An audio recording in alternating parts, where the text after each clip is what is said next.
You will hear a woman talking to a group of students about volunteering opportunities with her company, Time Abroad. First, you have some time to look at questions 11 to 14.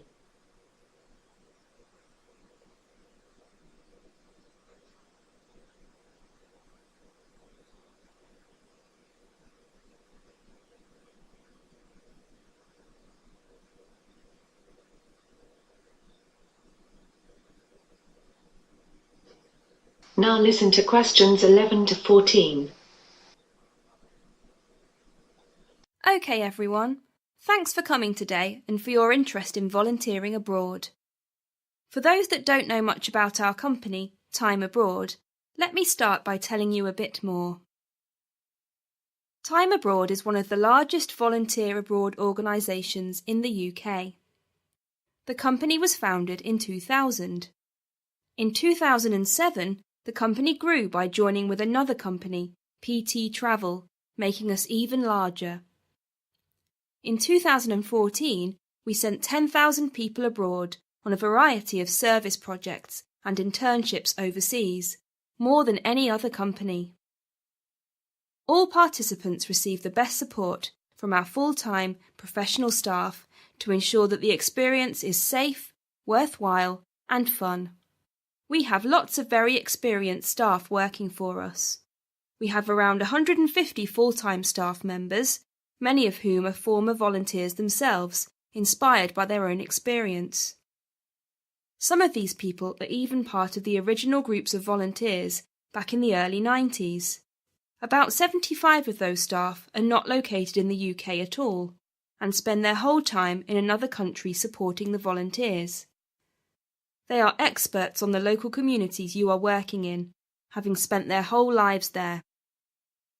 They have vast experience in fields such as community development or education. The times that volunteers join the programme vary a lot. Some join in July because they have just finished studying at college or university and want to do some volunteering before they move on to work or further study.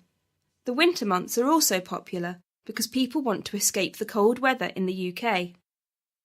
But there are no set start dates, and programmes run continuously throughout the year, so the majority of volunteers start when it is best for them. Time Abroad is an entirely independent organisation, which does not receive any funding from religious bodies, political parties, development organisations, or other sources. And of course, we don't request money from our partner organisations in the developing world. All our work is 100% funded through your contributions as a volunteer. We do get help from the government, but that is from reduced business taxes, not financial contributions. It is this financial independence that gives us the freedom to set up projects wherever we think it may be useful, and where we think that our volunteers can make a valuable contribution.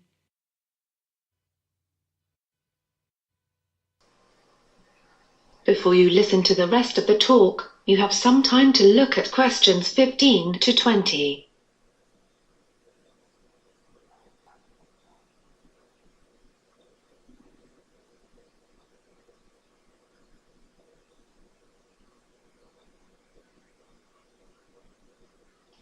Now listen to questions 15 to 20. Now I'm going to tell you about some of the more popular opportunities in a bit more detail. One of the most popular volunteering choices is teaching. You'll find a warm welcome awaits you from our students around the world. The main thing you will do is assisting with English conversation, because although the local teachers are very capable of teaching the structural aspects of the English language, such as the grammar, they do not use the correct intonation or pronunciation, because they lack the confidence of a native speaker. By providing conversational English teaching, you can greatly enhance the learning experience of thousands of children and adults with whom we work in the developing world. You can also volunteer in agriculture and farming. Access to safe and healthy food is a major concern of any society.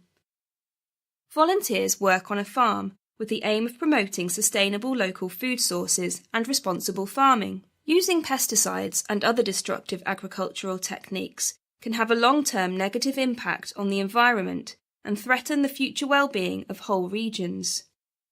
Time Abroad's agricultural and farming projects focus on organic farming practices and educating local communities on their benefits. You could also volunteer in the field of veterinary medicine. If you do this, you will be working alongside a vet in a local veterinary practice. You will help the vet when people bring in sick animals or join the vet on visits to people's houses or other places. You will gain fantastic insight that would not be possible in your own country. You are likely to see many exciting types of animals, like snakes, big cats, or even elephants.